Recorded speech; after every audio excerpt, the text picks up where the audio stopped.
एक दो बच्चे और हैं वेट कर लो।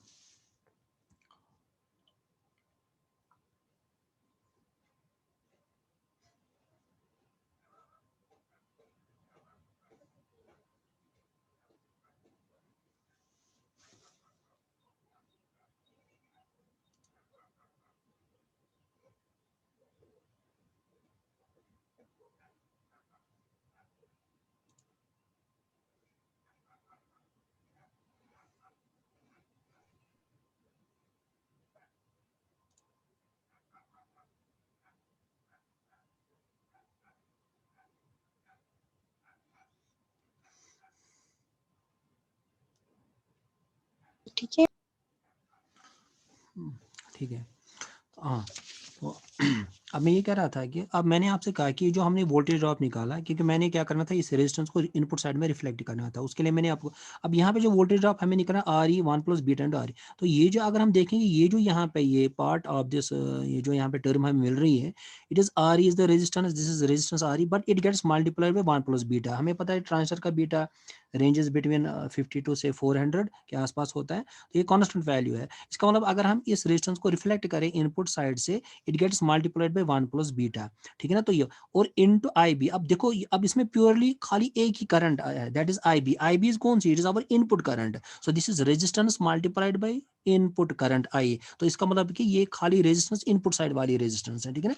तो अब इसी चीज को यहाँ पे अब मैंने यहाँ पे इसको सर्किट जो है यहाँ पे इसको मैं यहाँ पे रिप्रेजेंट कर रहा हूँ। सो ये मैंने I B is the current which is flowing through this one. अब मैंने इसको इस साइड रिफ्लेक्ट किया, now you can draw this circuit like this one. तो वो जो यहाँ पे जो करंट सोर्स है उसको एज इट दिखाना है आपको, like this one. So this is I C same, ये I C collector which is I सी हमारी किसके बराबर है, dependent current source, beta time is I B. तो ये जो यहाँ पे मॉडल है, तो we call this is R E model. लेकिन ये आर ई मॉडल किसका है, it is for common emitter configuration का। अक्सर हमें इसी मॉडल को यूज करना है, ठीक है ना। तो यहाँ पे भी कॉमन, तो यहाँ पे this is now current source. अब ये जो मॉडल है it consist of two parts, एक तो इसमें डायनेमिक रेजिस्टेंस है and second is one dependent current source. तो ये जो है we call this model R E model, ठीक है ना। आर ई मैंने बता दिया यहाँ पे कि जो रेजिस्टेंस है डायनेमिक रेजिस्टेंस बात किस साइड में आ रही है। अब यहाँ पे भी देखो, यहाँ पे जो रेजिस्टेंस आ रही है लेकिन कहाँ पे, इमिटर पे है, क्योंकि ये हमारा ये जो डायोड है ये किस साइड आ रहा है, ये आ रहा है कि जहां हमारा ये जो इमिटर टर्मिनल है, ठीक है ना। तो इसलिए we call this this one, ठीक है ना। अब मैं ये कर रहा हूँ यहाँ पे, तो ये हो गया। अब देखो यहाँ पे, अब क्वेश्चन किस, ये जो आर ई मॉडल मैंने बता दिया आपको, तो मेन तो आपको इसको समझना है, क्योंकि इसको हम, इस मॉडल को हमें अक्सर यूज करना है। अब देखो मैं एक सिंपल सा एक क्वेश्चन में स्टार्ट कर रहा हूँ। अब देखो ये काफी इंटरेस्टिंग क्वेश्चन है, मैं आपको एक प्रोसीजर स्टेप्स बता रहा हूँ। तो एग्जाम में, अब सपोज एग्जाम में अगर may be you may be asked कि derive this how you get this model RE model कैसे derive, तो same steps you have to follow, you can get this model RE model. लेकिन अक्सर जो question जो इस पे आते हैं वो आते हैं कि भाई एक सर्किट दिया होगा उसके उसके and then you have to perform the AC analysis of the circuit. अब मैं यहाँ पे एक क्वेश्चन, सिंपल सा एक क्वेश्चन ले रहा हूँ यहाँ पे, आप देखो कि इसमें आपको क्या करना है, इसमें आपको एसी एनालिसिस करनी है, ठीक है ना। एक मिनट अब मैं यहाँ पे क्वेश्चन जो है अच्छी तरह देखो, इस सर्किट ध्यान में रखो, ये जो हमने यूज करना है। अब जब भी हमें इस सर्किट में ट्रांजिस्टर आएगा ना, तो you have to replace the transistor by this it is equivalent model, जिसका इक्विवेलेंट मॉडल है उससे आपको रिप्लेस करना है, ठीक है। तो अब हम देखेंगे ये जो कैसे करते हैं all that. I will take one example यहाँ पे। तो उसके बाद अब देखो और एक चीज, अब सबसे पहले ये एसी एनालिसिस में आपको क्या करना होता है, क्वेश्चन जो भी आएगा एसी एनालिसिस है, तो आपको उसमें कुछ चीजें निकालनी होती हैं। अब वो चीज़ें जो आपको उसमें निकालनी होती हैं क्या क्या है, ये ध्यान में रखो। जैसे मैंने इससे पहले मैं क्या किया था, डीसी एनालिसिस। तो डीसी एनालिसिस में हम क्या करते हैं, क्यू पॉइंट फाइंड आउट करते हैं। तो वहाँ पे हम, आपको याद होगा, वहाँ पे हम क्या करते हैं, in case of this DC analysis में हम क्या करते हैं, जो सर्किट दिया होता है तो उसमें आप क्या निकालते हो, आईसी निकालते हो, वीसी, ये दो चीज़ें हमें उसमें निकालनी होती है when we go for the DC analysis of a particular circuit. लेकिन अब आपको क्या करना है, अब हम स्टार्ट कर रहे हैं कि एसी एनालिसिस। अब एसी एनालिसिस क्या है कि आपको क्या करना है इसमें, इसमें आपको जो फाइंड आउट करने होते हैं कुछ चीज़ें याद रखिए। एक तो आपको इसमें इनपुट इम्पीडेंस निकालनी होती है, Z I, then output impedance circuit की, और then current voltage gain and current gain. ये 4 चीज़ें आपको निकाल, जब भी आपकी एसी एनालिसिस पे कुछ भी आ जाएगा क्वेश्चन, तो वहाँ पे लिखा होगा perform the AC analysis of the given circuit, circuit दिया होगा, फिर पूछा होगा भाई इसकी एसी एनालिसिस कर लो। अब उसमें आपको क्या करना है, एक तो इनपुट इम्पीडेंस तो सर्किट की निकालनी होती है, आउटपुट इम्पीडेंस ओवरऑल सर्किट की क्या है, वोल्टेज गेन क्या है, V is for voltage, E is for gain, voltage gain क्या है और करंट गेन उसमें कितनी है। सो अगर ये चीजें आपने निकालनी होती है किसमें, एसी एनालिसिस में। डीसी एनालिसिस में आपको ये 2 चीजें निकालनी होती है, एसी एनालिसिस में ये 4 चीजें आपको निकालनी होती है। कोई भी सर्किट दिया होगा उसका, then you will be asked to perform AC analysis. फिर लेकिन एसी एनालिसिस में क्या होगा, या तो अगर उन्होंने यूजिंग आरई मॉडल होगा तो आपको उस ट्रांजिस्टर को आरई मॉडल से रिप्लेस करना है। हाइब्रिड पैरामीटर, एच पैरामीटर अगर होगा तो उसी से आपको रिप्लेस करना है। अगर आपने सपोज एक समझ लिया तो दूसरा खुद भी कर सकते हो, उसमें ज़्यादा प्रॉब्लम नहीं आ जाएगी, लेकिन एक को आपको अच्छी तरह से समझना है, ठीक है ना। उसके बाद हम इंशाल्लाह हाइब्रिड मॉडल स्टार्ट करेंगे वो भी, ठीक है ना। लेकिन अब जो भी यहाँ पे प्रोसीजर बाकी रेस्ट इज द सेम। अब एसी एनालिसिस, सपोज मैं आपसे कह रहा हूँ कि हम फिक्स्ड बायस जो सर्किट है,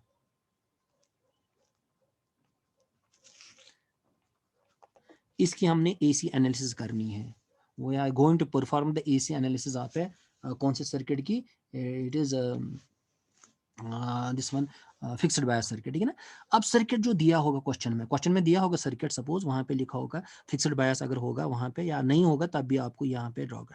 तो फिक्स्ड बायस जो है, अब इसको आपको क्या करना है, सो ये मैं ऐसे सर्किट दिखा रहा हूँ, आरसी है उसमें कर चुके हैं हम ऑलरेडी, ठीक है ना। यहाँ पे हम लिखते हैं वीसीसी, देन यहाँ पे हम दिखाते हैं एक ट्रांजिस्टर को दिखाते हैं, ठीक है। तो उसके बाद यहाँ पे, लेकिन अब यहाँ पे जो चेंजेस होगी, you will be also have one capacitor here, ठीक है। अब देख लेते हैं, अगर पूरा हो जाएगा क्वेश्चन तो अच्छी बात है, अगर नहीं हुआ तो will continue same question in the next class, ठीक है ना। तो अब उसके बाद ये जो डी आपको पता होगा, जो हमने फिक्स्ड बायस हम ऐसे दिखाते हैं, then we show here one resistance, उसको हम कहते हैं इट इज आर बी। अब यहाँ पे लाइक दिस वन, तो यहाँ पे कैपेसिटर और एक दिखा देंगे यहाँ पे लाइक दिस वन। तो यहाँ पे हम क्या करते हैं, so we apply the actually input, जो हमने एसी सिग्नल देनी है वो यहाँ पे इनपुट देते हैं, प्लस माइनस। सपोज ये आपकी वो सिग्नल होगी जिसको आपको एम्पलीफाई करना है, इस चीज को ध्यान में रखो, ठीक है, ऐसे। और यहाँ से पे हम then we take the output from this side, ये प्लस माइनस टर्मिनल है यहाँ से। अब सर्किट ऐसा है, ठीक है ना। तो अब ये, सो ये जो इट इज अ कंप्लीट, अब इसमें एसी एज वेल हम डीसी भी यहाँ से हम डीसी देते हैं सप्लाई। आपको पता है डीसी सप्लाई हम क्यों देते हैं, ठीक है ना, क्यू पॉइंट के स्टेबल करने के लिए। अब ये जो वो सिग्नल है हमारी जिसको हमने एम्पलीफाई करना है, सपोज वीक सिग्नल को या सेंसर से किसी से सिग्नल आ रही है जो काफी वीक है, उसको एम्पलीफाई करना। और इसमें क्या होते हैं, यहाँ पे 2 कैपेसिटर्स में दिखा रहा हूँ, सपोज यहाँ पे C2 कैपेसिटर है, C1, we call these capacitors as a coupling capacitors. तो सर्किट सपोज अगर आपको एग्जाम में आया होगा सेम सर्किट, वहां पे भी होगा, you have to perform the AC analysis of this circuit, fixed bias circuit, ठीक है ना।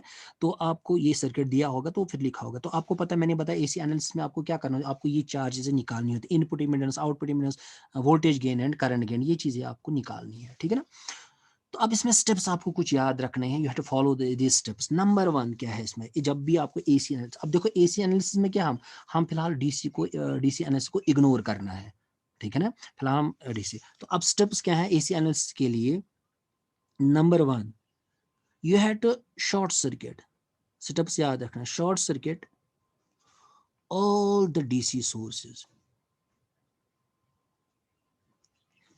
ठीक है ना। अब there is you have to follow certain steps, there is certain procedure, ठीक है ना। तो जब भी आपको एसी एनालिसिस में आपको ये you have to follow these. Number 1 step क्या है कि भाई आपको जितने भी इसमें डीसी सोर्सेज हैं उनको शॉर्ट सर्किट करना है, या इन अदर वर्ड्स हम कहते हैं उनको ग्राउंड करना है, ग्राउंड, ठीक है ना, ठीक है। अभी मैं इनको एक्सप्लेन कर रहा हूँ क्योंकि हमें क्या करना है, we are going for AC analysis here.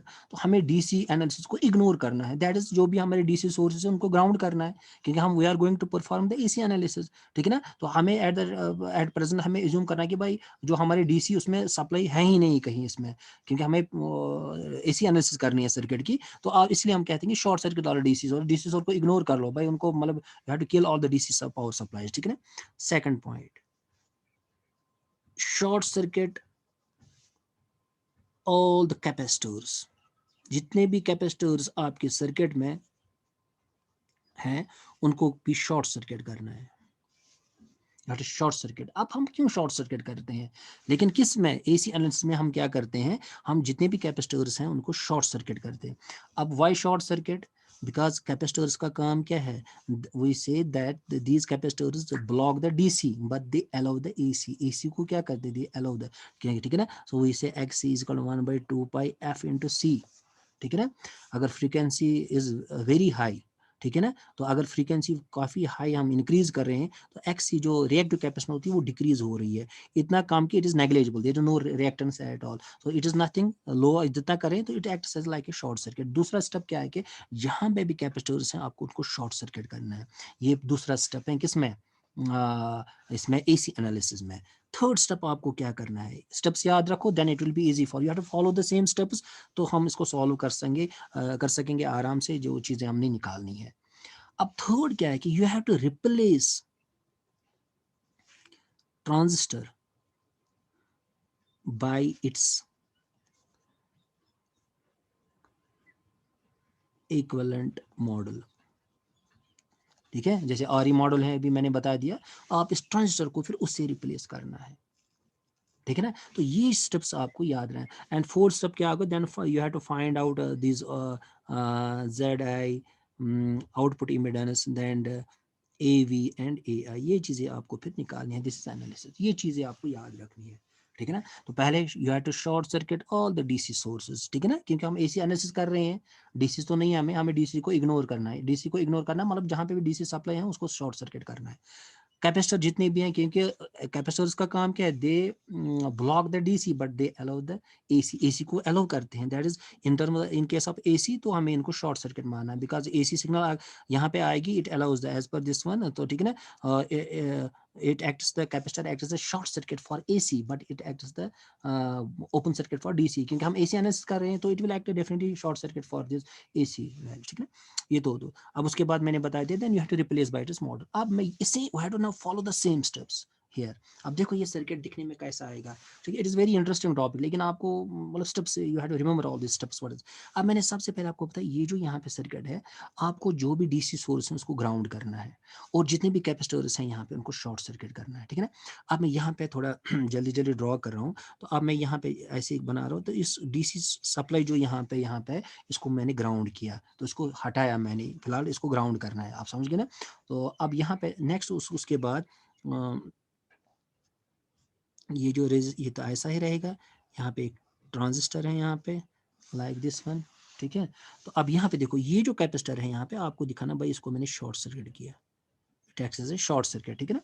तो इन द सेम वे या ऐसे आपको यहाँ पे भी ऐसे भी दिखा सकते हो, ये जो मैंने किया, अगर आप कन्फ्यूज तो यहाँ पे ऐसे just like a short circuit मैं कर रहा हूँ, तो अगर शॉर्ट सर्किट के बाद अगर मैं इसको रिमूव भी करें इट रिमेन्स सेम, तो ये मैंने शॉर्ट सर्किट किया यहाँ पे, ठीक है ना। ये तो होगा यहाँ पे, उसके बाद देन इनपुट साइड में एक रेजिस्टेंस है, it is R B, then you have got one capacitor here, coupling capacitor और एक है यहाँ पे, इसको भी शॉर्ट सर्किट मैंने यहाँ पे किया, then you have got one voltage source V I, तो बाकी circuit as it is same circuit. अब देखो, ठीक है ना, ये कौन सी resistance, it is R B, ये कौन सा, इट इज आर सी, ये हमारा क्या है यहाँ पे आउटपुट जहां से हमने लेना है, अच्छी तरह देख लो क्या है। अब देखो यहाँ पे, अब मैं यहाँ पे ग्राउंड हो रहा है, मतलब ये, अब मैं क्या करूँ, यहाँ पे दोनों ग्राउंड हो रहा है, लेकिन ये जो रेजिस्टेंस ये आउटपुट साइड में आ रहा है, ठीक है ना, ये जो रेजिस्टेंस है किस साइड में, आउटपुट साइड है, और ये रेजिस्टेंस किस में आ रहा है, इनपुट साइड में। अब इन दोनों को हमें, इस रेजिस्टर का एक टर्मिनल तो बेस पे है, दूसरा कहाँ पे, मुझे ग्राउंड करना है। अब देखो मैं इसको, इस सर्किट को ऐसे ड्रॉ कर रहा हूँ, अब ये ट्रांजिस्टर हो गया, ठीक है ना। अब ये जो रेजिस्टेंस है यहाँ से निकलने के बाद I can show it like this one, क्योंकि यहाँ पे ग्राउंड हो रहा है, ये वाला ग्राउंड टर्मिनल है, तो इसको भी ये इस ऊपर वाला टर्मिनल मैंने उठा के आगे से जोड़ के नीचे इसके साथ जोड़ दिया, सो ये it gets grounded like this, हमारा आर सी है, तो ये क्या है, दिस इज आवर आउटपुट,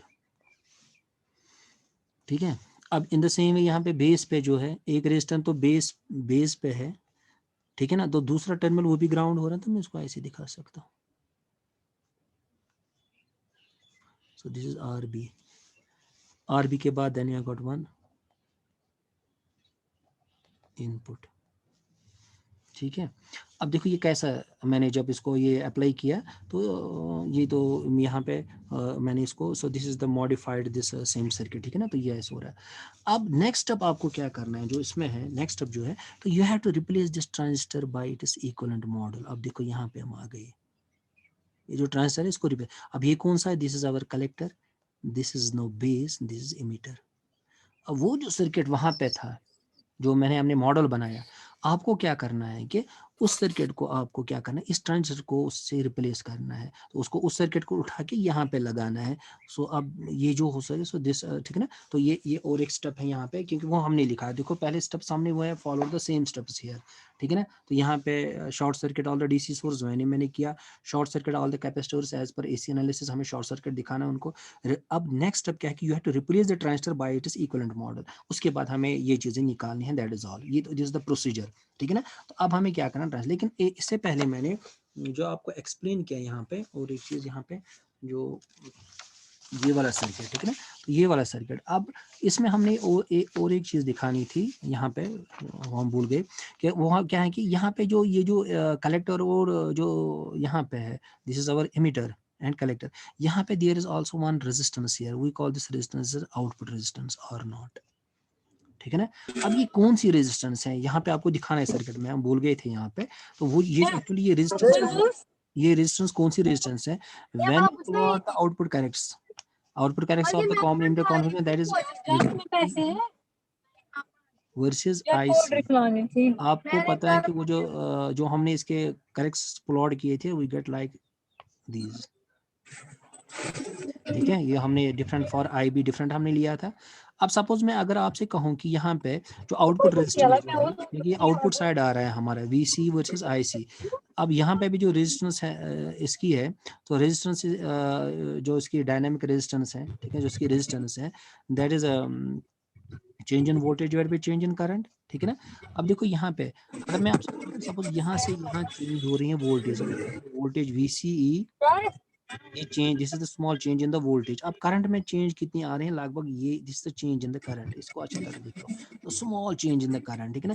ये क्यों कम आ रहे हैं, क्योंकि ये जो स्लोप है इसकी, इट इज ऑलमोस्ट हॉरिजॉन्टल, ठीक है ना। तो if there is a change in the voltage, there will small change in the current, आप समझ गए ना। तो अब ये जो रेजिस्टेंस यहाँ पे है, क्योंकि अगर हम देखेंगे सपोज यहाँ पे ये इट इज, अगर हम माने कि ये इसकी स्लोप ऑलमोस्ट जीरो के बराबर है, कौन सी स्लोप यहाँ, it is a completely horizontal line, ठीक है ना। अगर मैं आपसे स्लोप क्या है, इट इज जो स्लोप है, it is approximately equal to zero. So slope की आपने पढ़ा होगा, so tan theta is nothing, it is slope, ठीक है, इट गिव्स मी स्लोप। अब ये स्लोप क्या है यहाँ पे, अगर मैं देखूं, that is perpendicular, that is change in current divided by change in the voltage, अगर हम ऐसे निकाले, so this is slope here.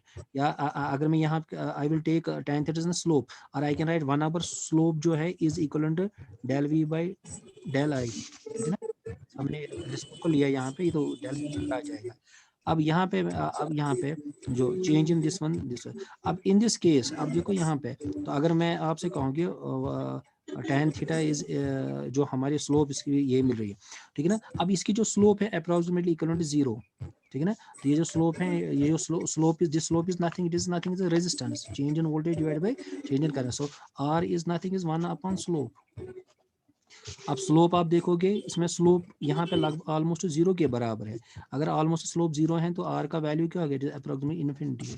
So it is very high, ठीक है ना। इस चीज में ध्यान, तो यूजुअली जो होता है, it is in mega ohms. In this case, in common emitter configuration में क्या होता है, ये मेगा ओम्स में होता है। लेकिन अगर हम कॉमन बेस, उसमें तो परफेक्ट हॉरिजॉन्टल लाइन है, तो वहां पे इससे भी ज्यादा है उसकी है, ठीक है। तो यहाँ पे रेजिस्टेंस जो दिखाते हैं, simply it is nothing the output resistance of the transistor, इसको याद रखना है। We get this r naught from its output characters, ठीक है ना, वहां से हम इसको निकालते हैं। तो यहाँ पे आपको क्या, एक्चुअल सर्किट में आपको यहाँ पे भी जो इसका मॉडल है, वहां पे एक रेजिस्टेंस आपको यहाँ पे भी दिखानी है और नॉट से, इस चीज को ध्यान में रखो, बाकी तो same. Coming back to the question, अब आपको क्या करना है, तो लास्ट जो इसमें स्टेप है, तो आपको इसको रिप्लेस करना है by it is by that equivalent model, जो आरई मॉडल है, उससे आपको इसको रिप्लेस करना है, ठीक है ना।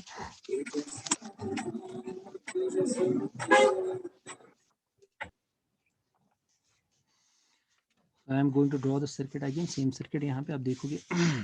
पहले मैं ट्रांजिस्टर का ही बना रहा हूँ यहाँ पे, तो क्योंकि एक तो हमारी जो बेस है यहाँ पे, बेस के वो है got one resistance beta +1 into RE, the current that is IB, ये ट्रांजिस्टर का इक्विवेलेंट मॉडल जो हमने बनाया अभी. Then you have got one current source here, it is IC, dependent current source, beta times IB. Then you have got one output resistance, मेगाओम्स के आसपास होती हैं, very it is very high because outputs जो correct हम लेते हैं common emitter configuration का, that is approximately वो हॉरिजॉन्टल लाइन आ रही है. तो ये आउटपुट रेजिस्टेंस, इसको ध्यान में रखने से आउटपुट रेजिस्टेंस ऑफ ट्रांजिस्टर, ठीक है ना. तो ये हम उससे, अब ये तो यहाँ तक तो हो गया. सो ये हमारा जो है ये ट्रांजिस्टर जो है, तो ये दिस इज आवर कलेक्टर, ठीक है ना. तो यहाँ पे ये हमारी बेस है. तो ये जो हमारा this is nothing is emitter. अब आपको क्या करना है, तो इमीटर को हम वहाँ पे ग्राउंडेड है. अब देखो ये जो सर्किट है यहाँ पे, ये जो सर्किट है, तो ट्रांजिस्टर को रिप्लेस किया मैंने बाय इट्स इक्विवेलेंट मॉडल. अब उसके बाद देखो यहाँ पे कलेक्टर के आगे you have got one resistance RC as well, ठीक है ना यहाँ पे. तो इसके बाद आपको क्या करना है, बाकी रिमेनिंग सर्किट को एज इट बनाना है आपको. तो ये हमारा RC हो गया, ठीक है ना. तो उसके बाद नेक्स्ट आपको क्या करना, तो RC के बराबर है, ठीक है ना. देन यू हैव गॉट इस इनपुट साइड में आप देखोगे यहाँ पे ये है बेस के अक्रॉस आपको जो ग्राउंड के साथ कनेक्टेड है, one RB is here. Sorry ये हमारा RB है,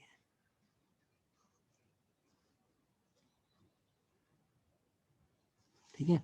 अब उसके बाद नेक्स्ट क्या है, RB के बाद एक वोल्टेज सोर्स है जिसको आपको एम्पलीफाई करना है. तो this is my voltage source,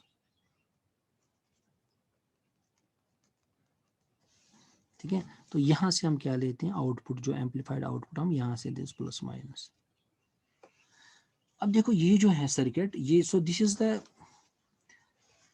ये जो है तो AC इक्विवेलेंट सर्किट ऑफ ये जो फिगर हमने दी थी, जो हमारा फिगर था यहाँ पे क्वेश्चन में जो दिया था कैपेसिटर, ये दिस सर्किट, तो इसका AC है, this is the complete AC equivalent circuit of this complete circuit, जो पूरा सर्किट है बाय फिक्स्ड बायस, तो इसका हमारा ये है.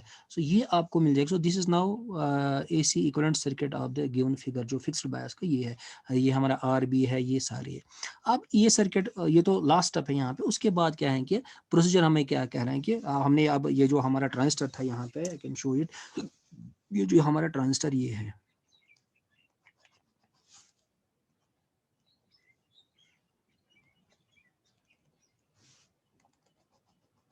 ठीक है. ये जो ट्रांजिस्टर है ये उसका कलेक्टर है, फिर RC आगे आ गया, पीछे से बैक साइड में वो RB रेजिस्टेंस है, ये हमें इनपुट सिग्नल दे रहे हैं जिसको एम्पलीफाई करना है, आउटपुट वोल्टेज है. अब यहाँ तो once you got this circuit, यहाँ पे दूसरी called AC equivalent circuit of the given figure, जो फिगर दी हुई थी. ट्रांजिस्टर को इतना है, लेकिन कंप्लीट सर्किट का हम देखेंगे ये हमारा बना. अब इसी में आपको क्या करना है, अब इसमें आपको क्या करना है, ये चीज़ें 3-4 चीज़ें आपको निकालनी है.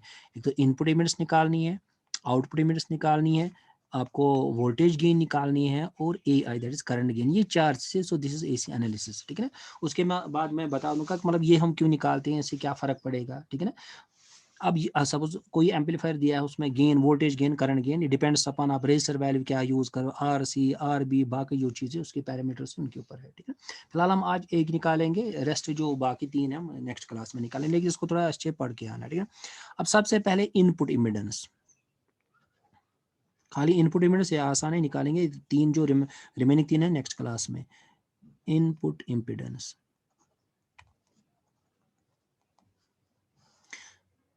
ठीक है ना. तो अब इनपुट इम्पीडेंस जो है अगर हम देखें यहाँ पे, इट इज़ नथिंग, यहाँ पे मैं दिखा रहा हूँ यहाँ पे. सो this is the input impedance जो हमें निकालनी है. सो इस वोल्टेज सोर्स को छोड़ के यहाँ से if you through this one, ये जो सपोज यहाँ पे 1 and 1 प्राइम में लिख रहा हूँ, अगर आप इन 2 पॉइंट्स के अक्रॉस देख रहे हो इस सर्किट में इनपुट साइड में, so we call this input resistance. तो it is nothing the resistance across से दिस 1 and 1 प्राइम मैंने यहाँ पे लिखा. तो अब यहाँ पे कितनी रेजिस्टेंस है अक्रॉस दीज 2 पॉइंट्स, ठीक है ना. तो अगर मैं देखना चाह रहा हूँ कि इन दो के तो ओवरऑल रेजिस्टेंस कितनी है सर्किट की इनपुट साइड में, वो कॉल इनपुट इम्पीडेंस, ठीक है ना. उसके बाद नेक्स्ट है आउटपुट इम्पीडेंस, जो अगर आपको फाइंड आउट करनी है इसके सर्किट की जो आउटपुट इम्पीडेंस है. तो अगर आप फिर यहाँ से देखोगे अक्रॉस दीज 2 टर्मिनल, सपोज ये एक टर्मिनल है, यहाँ पे दूसरा है, तो फिर आप देखोगे इस साइड से आउटपुट साइड से अगर if you look through across these 2 points into this circuit, तो वहां से आपको रेजिस्टेंस जो मिलेगी overall resistance we call output impedance. ठीक है, input impedance and output impedance. ठीक है ना, पहले हम देखेंगे सपोज, अब यहाँ पे सपोज मुझे क्या करनी है, मुझे निकालनी है इनपुट इम्पीडेंस। सपोज रेजिस्टेंस जो होती है इम्पीडेंस होती है, ठीक है ना, so it is nothing R is called V upon I. अब लेकिन ये किस साइड की इम्पीडेंस, इनपुट साइड की है, ठीक है ना, that is input voltage divide by input current. अब इनपुट करंट आपको यहाँ पे देखनी है। अब यहाँ से जो करंट आ रही है, ठीक है, let me finish this quickly, उसके बाद हम अगले क्लास में। सो यहाँ वी आई जो है मेरा सोर्स जो है, वोल्टेज जो एसी सिग्नल है, ये मुझे सपोज इनपुट करंट इससे आई आई आ रही है, सो इट इज इनपुट करंट, ठीक है ना।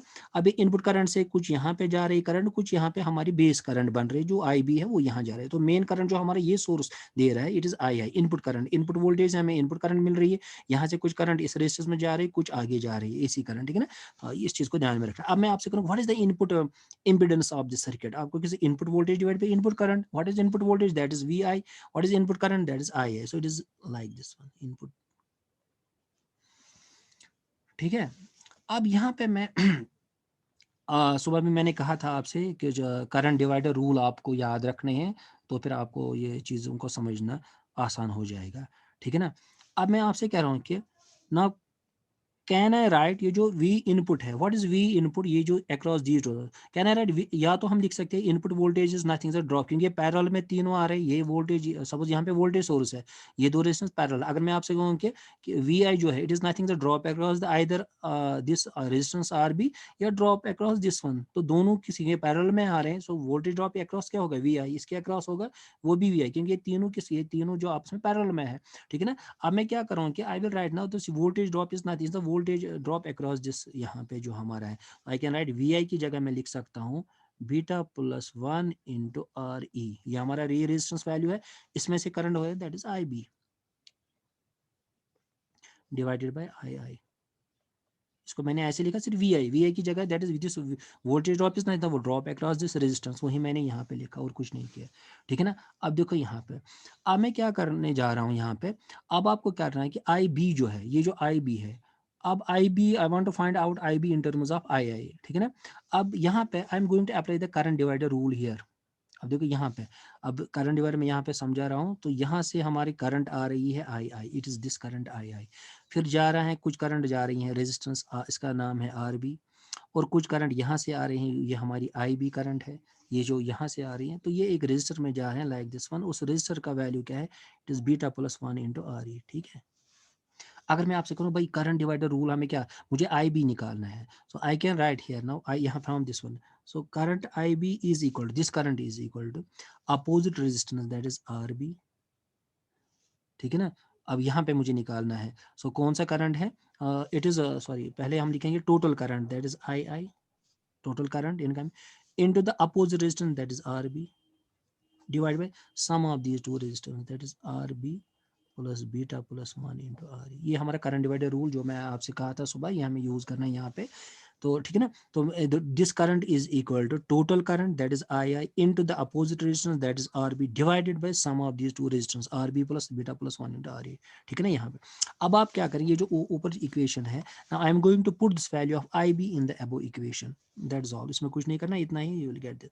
सो आई कैन राइट नाउ, पहले मैं यहाँ पे लिखा beta plus 1 into R E, as it लिखा मैंने, अपना divided by I I input current है, इंटू अब आई बी की जगह में अब ये वैल्यू लिख रहा हूँ, that is I I into R B upon R B plus beta plus 1 into R E, ठीक है ना।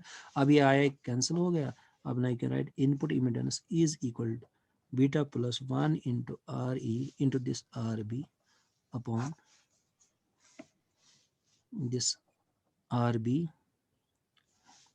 इज प्लस, ठीक है, beta plus 1 into R E, ठीक है। तो ये हमें मिल गई इनपुट इमिडेंस। अगर थोड़ा सिंपलीफाइड फॉर्म में भी इसको लिख सकते हो, we can assume that beta plus 1 is approximately equal to beta plus 1 is approximately beta, क्योंकि कुछ बुक्स में दिया होता है बीटा प्लस 1 हम बीटा के बराबर ले रहे हैं, तो you can at Z I is equal to यहाँ पे beta into R E into R B upon R B plus beta plus 1 is beta times R E, ठीक है, ऐसे भी लिख सकते हो, ठीक है। या आप इसको सो ये तो हो गया, ये ठीक है ना, ये हमने इनपुट इम्पीडेंस निकाली यहाँ पे। अब और एक चीज़ मैं आपको बताऊँ कि आप डायरेक्ट भी, अगर सपोज टाइम कम है आपके पास, उतना टाइम नहीं है, तो यू कैन डायरेक्ट, आप देखो यहाँ पे कुछ देखने के, आपको इनपुट इम्पीडेंस निकालनी है यहाँ पे। अब देखो यहाँ पे it is nothing the parallel combination of these to, simple.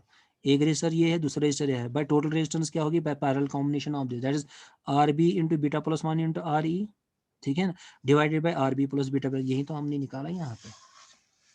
अब देखो beta time is R into R B, क्योंकि एक रेजिस्टेंस है, बीटा प्लस वन हमने लिया उसके बराबर, so that is beta plus one, वो हमने बीटा यहाँ पे देख लो, beta plus one into R E आ गया ये वाला resistance, into this R B, same है यहाँ पे, into R B upon R B plus this, इन दो का सम, ऐसे भी लिख सकते हो फिर सिंपलीफाई करके, ठीक है। तो यहाँ पे अगर टाइम कम है, आगे भी सर्किट आप देखोगे डायरेक्ट यू कैन अप्लाई, सो क्योंकि is a parallel combination of these to, you can equivalent resistance क्या होगी, that's nothing, is a parallel combination of these to, direct भी लिख सकते हो। लेकिन अगर आपको चाहते हो कि मार्क्स मतलब टाइम है आपके पास, क्वेश्चन की वेटेज काफ़ी अच्छी है, 10-15 मार्क्स के क्वेश्चन लाइक दैट अगर होगा, then you have to perform like this one, calculation जो आपको ऐसे ही करनी है, ठीक है ना। तो ये आज हमने ये निकाला जेड इनपुट इम्पीडेंस, ठीक है ना। तो अब इसमें आपको क्या करना है, और दो चीज़ें हैं। अब देखो हम यहाँ पे what we observe from this one, इसका मतलब जो आपकी इनपुट इम्पीडेंस है, तो आपको इसको सब, कोई भी सर्किट होगा आपको निकालनी है उसकी इनपुट इम्पीडेंस क्या होगा, सपोज न्यूमेरिकल आ जाएगा, वहाँ पे बीटा दिया होगा, आर ई होगा, ये सब चीज़ें। अब हाँ, और एक चीज़ मुझे आपको बतानी, जो आर ई को हम कैसे कैलकुलेट करते हैं, ये मैं इंशाल्लाह अगले क्लास में बता दूंगा आपको, ठीक है ना। वहाँ there we have to prove that dynamic resistance जो आर ई होती है, इट इज़ 26 मिली वोल्ट, ठीक है ना, अपॉन आई ई के बराबर होती हैं। हम इसको अगली क्लास में इसको I will prove that this is equal to this, ठीक है ना, क्योंकि वहाँ न्यूमेरिकल्स हमें यहाँ पे यूज़ करना, वो हम वहाँ पे कर लेंगे। फिलहाल अब यहाँ से इनपुट इम्पीडेंस इसके बराबर है, ठीक है ना। अब आप क्या करोगे, देखो you will go through this, जो आज को मैंने बताया, ये 3 चीज़ें और निकालेंगे अगले क्लास में। ऐसे ही आपको कोई भी सर्किट दो होगा, तो आपको उसका इलेक्ट्रिकल एसी इक्विवेलेंट सर्किट ऐसा निकालना है, तो फिर आपको ये चीज़ें निकालनी है उसके बाद। अब देखो फिलहाल तो इनपुट आपको देखना, वोल्टेज कोई भी सर्किट होगा भाई, बाई जिस सर्किट ये जो अगर वोल्टेज गेन हो रही है, by how much, suppose input अगर मैं 5 वोल्ट दे रहा हूँ, ठीक है ना, गेन मीनस अगर गेन 2 है, it gets multiplied by 2, so I will get 10 volt at the output. अगर इनपुट मुझे 5 मिली वोल्ट है, सपोज यहाँ पे गेन इसकी, gain is nothing, suppose voltage gain इसकी सपोज 2 है, तो this input gets multiplied by 2, output मुझे क्या है, it gives me 10 milli volt, ठीक है ना। So gain is nothing, is the by how much the input gets multiplied, ठीक है, कितने फैक्टर्स वो इंक्रीज हो रही है। तो इस चीज को हम निकाल रहे हैं भाई, इस चीज सर्किट की गेन क्या है। तो इसका मतलब कि अगर आप पहले ही पता है कि मैं 10 मिली वोल्ट दे रहा हूँ इनपुट, और आपको अगर आपको पता है कि इस सर्किट की गेन कितनी है, आप बिना देखे, before going to the lab, आप पहले ही बताओगे ये जो सर्किट है इसका by how much it is going to amplify the this one our signal, ठीक है ना। तो that is what in the same current, by current अगर इनपुट दे रहे हैं, आउटपुट करंट जो क्या ज्यादा मिल रही है, तो कितनी उसमें गेन है, कितनी by how much factor it is going to increase, ये सब चीजें हम पहले ही बता सकते हैं before going into the labs and checking the practical output, ठीक है ना। ये सब चीजें उसके लिए डिजाइनिंग में ये सब चीजें आती है। तो ये तो फिलहाल हमने इनपुट इम्पीडेंस निकाली, आप देखेंगे इनपुट इम्पीडेंस से क्या क्या आगे हमें, ये भी input impedance it plays a great role in this one designing of amplifiers, ये हम आगे देखेंगे। तो आज के लिए इतना ये टॉपिक था, तो इंशाल्लाह will proceed with other calculation the next class. Thank you.